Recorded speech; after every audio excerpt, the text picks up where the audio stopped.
So let's talk about the 2023 general election in Thailand. Many of you may have been asking me to explain what's going on with the elections, and I think that a little short video would be great. Would be a great way to share my views and thoughts about today. As of the time of recording, 95% of the votes have been counted, so we can confidently predict the final results of the election and what it means to each party. I don't think using, one or two swing votes would make a big difference now. Anyway, let's get started with orange. Now, I think many of you may have seen a lot of orange when covering this year's election. Well, that's because the Move Forward Party, also known as Kao Klai Party in Thai, have won an unprecedented 151 projected seats in the parliament out of 500. And they need 250 to form a government, which means that they will have to form a coalition with another party. This is how the parliamentary system in Thailand was designed. The other notable parties are Pheu Thai at 141 projected seats, Phum Chai Thai Party with 70 seats, the Conservative Bloc of Palang Pracharat and Rwam Thai Sang Chat, or in English, United Thai Nation Party, getting 40 and 36 respectively, and the Democrat Party, who disappointingly got only 25 seats. So first we have to ask, why? Why did the Move Forward Party perform so well in this election? And one could even say that everyone except Phum Chai Thai, in my opinion, lost out in this election. Well, for that, I think that most Thais would already understand why, but for those who have not been following Thai politics, simply, we just have to go back a bit to the 2014 coup, which was the result of a mass protest against the Pheu Thai government led by Yingluck Shinawatra, the sister of the ex-Prime Minister Thaksin Shinawatra, which led to a 5-year run of the junta group over the country, with Prayut Chan-o-cha, who is the current Prime Minister, and after the election in 2019, a new constitution which allowed 250 senators in the upper house to vote for the Prime Minister, allowed again for Prayut to win.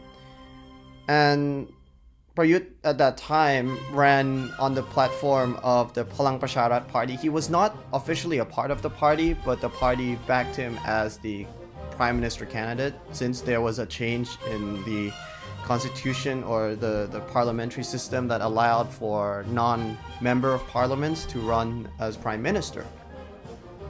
Now, Palang Pracharat was able to form a government despite Pheu Thai getting a plurality of votes in the parliament in 2019. And so with the continuation of Prayut as the Prime Minister, he really went into a very turmoil time in the world, actually. Little did he know that COVID pandemic would lead to quite a significant economic downturn across the globe, which also impacted Thailand, which, we are a major exporting country. But I think Thailand did deal with the COVID pandemic better than most countries. And it seems that political conflict was the more concerning epidemic in Thailand. Under the conservative bloc of Palang Pracharat, we see a huge schism in Thai society, with those who oppose the long-lasting institutions of Thailand, such as the monarchy, and those who want to keep it. The result was a divide between the youth and the older generations. This couldn't be more apparent in the protests against the Les Majes law. It was largely driven by college students and people of younger demographics at times, some even in middle schools. Now, by the time of the election, the internal politics within the government party forced Prayut to form his own party during the election campaign. He called that the United Thai Nation Party, or Rwam Thai Sang Chat Party in Thai. While his senior officer, Prawit Wongsuwon, became the prime ministerial candidate for Palang Pracharat, Prayut's former party. In the meanwhile, the opposition bloc starting from Pheu Thai brought in Ung Ing, or Thaksin Shinawat's daughter, and the Move Forward Party's prime minister candidate was Pita Limcharan, a Harvard graduate and also a successful businessman. With the stage set for the election, let's analyze why a Move Forward party led by a relatively new face in Thai politics was able to garner so much vote this time around. Of course, there are many factors as to why one would choose to vote for someone, especially when we try to generalize an entire population of over 10 million votes going to Move Forward Party. So I'll just boil it down to 3 different points, which might explain why the Move Forward Party was successful. 1. Move forward as the only alternative. As highlighted before, the 2019 election probably created a lot of disgruntled voters because of how the new election system allowed for 250 senators who were handpicked by the junta group to vote for the prime minister, which of course influenced the outcome of forming a coalition. The most outspoken party against this conservative bloc was the Move Forward Party and the Pheu Thai Party, who arguably lost the most during that election. What was outstanding, however, about the Move Forward Party was their ability to mobilize the youth. It is significant to point out that the schism between the old and the youth has been used throughout the campaigns on both sides this 2023 election season. The more jarring and overt use of this social cleavage is apparent in one particular United Thai Nation Party's political attack campaign, which is quite peculiar since it doesn't exactly attack a party or a person, but rather an entire age demographic. What is important is that we see the direct impact of youth voters and mobilization through social media. One could argue that Thai politics is often a delayed reflection of global politics.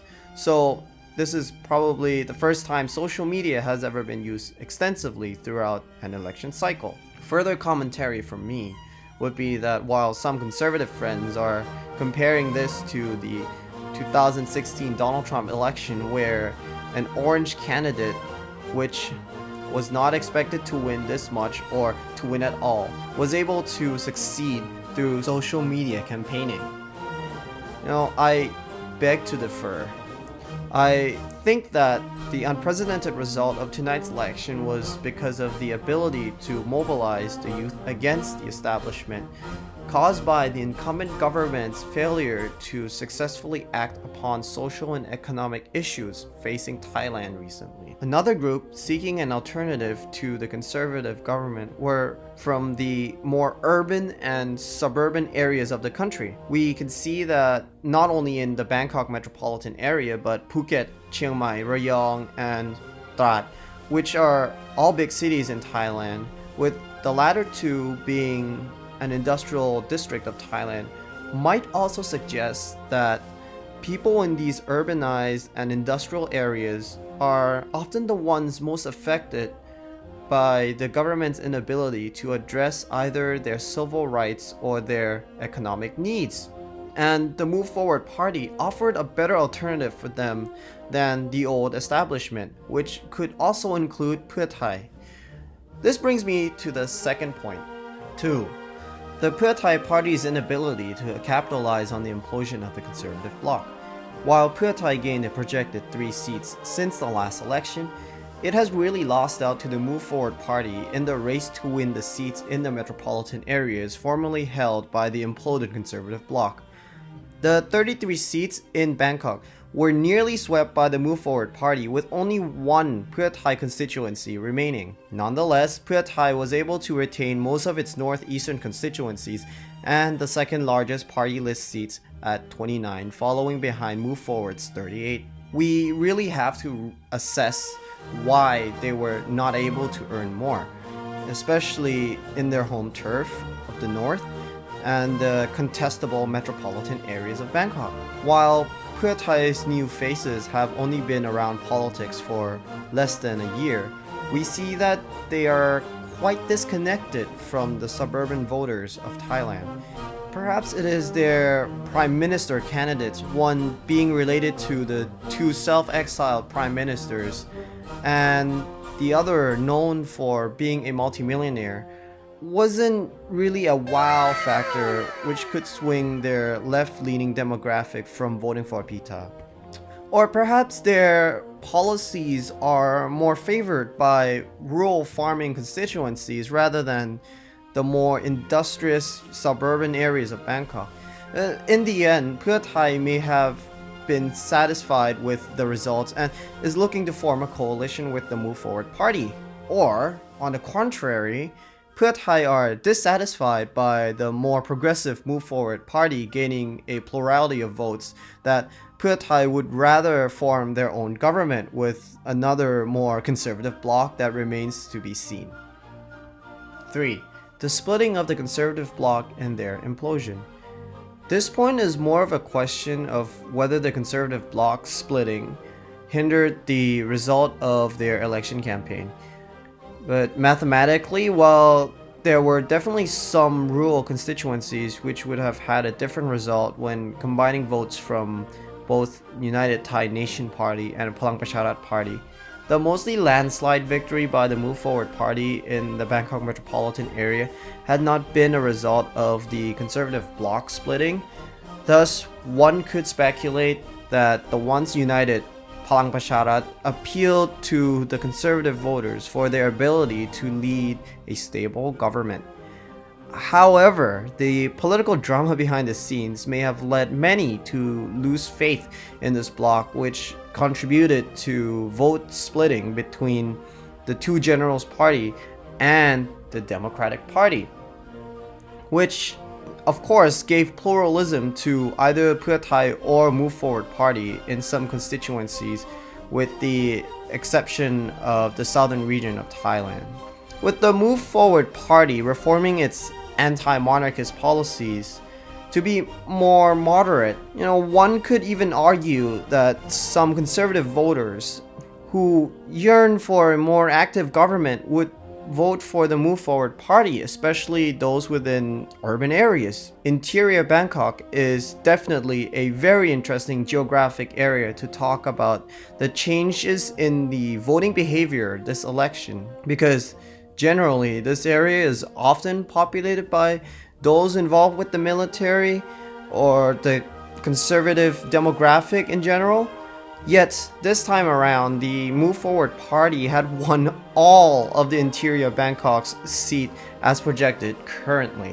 One could infer that this surprise result was the conservative bloc's inability to mobilize the older population, because while elections are mandatory in Thailand, the older population could be disillusioned by the inability of elections to change outcomes, and therefore they did not go to the polls, and perhaps even some had hoped that the conservative bloc will find a way to manipulate the election results to their liking.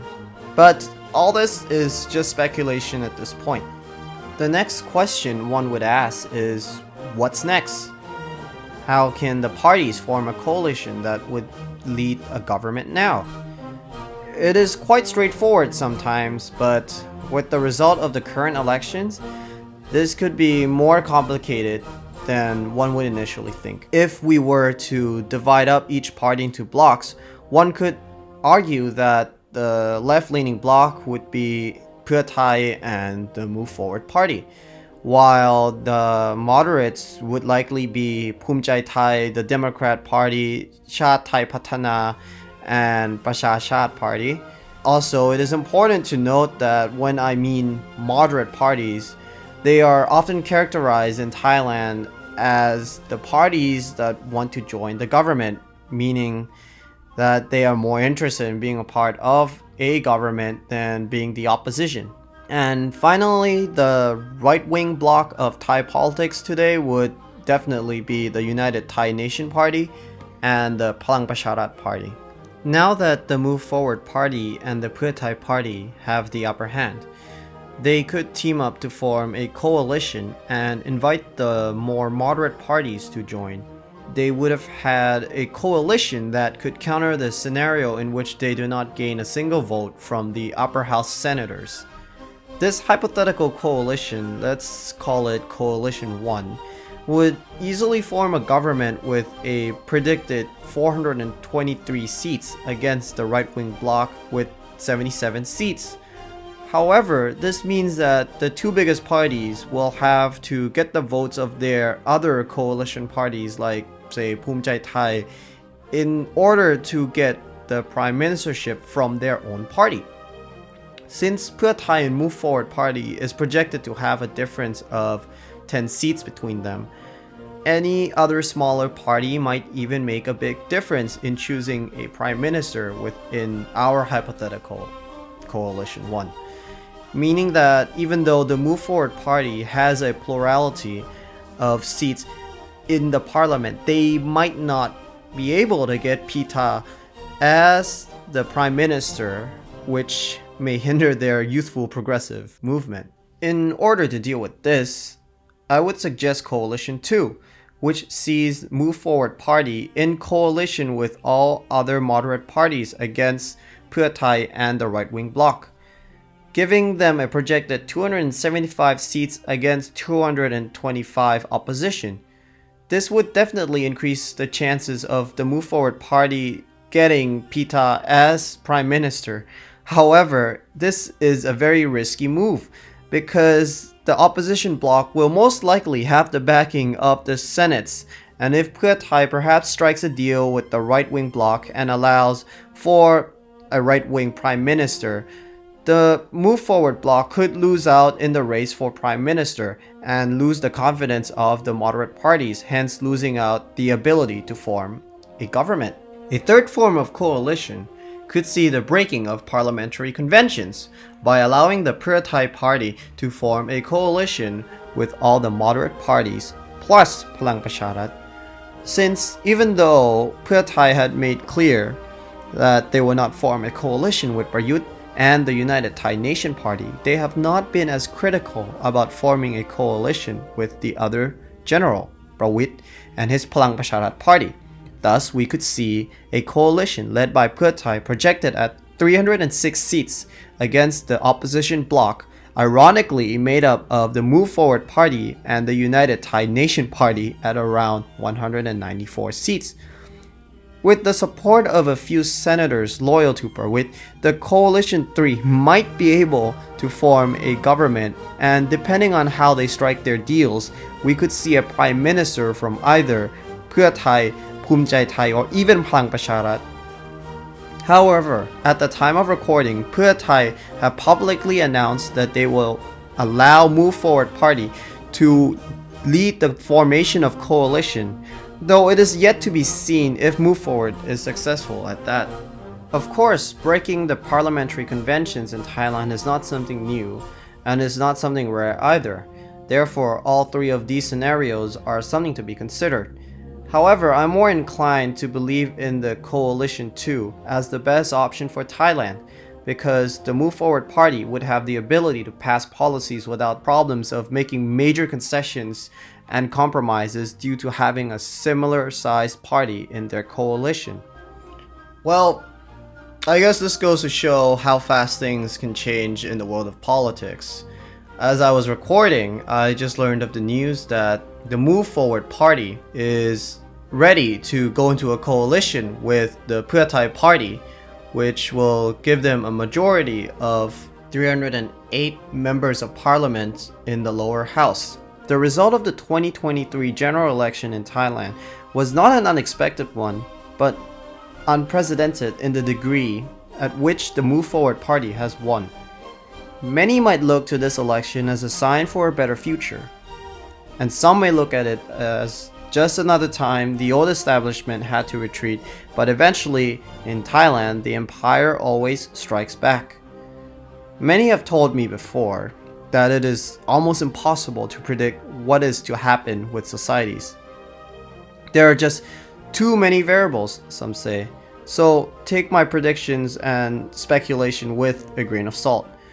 However, as someone so invested in political discourse and who has grown up in such an environment, I am just simply happy that party politics has never been as interesting as today's election result. Thank you for listening, and I hope to hear about your thoughts on this election as well.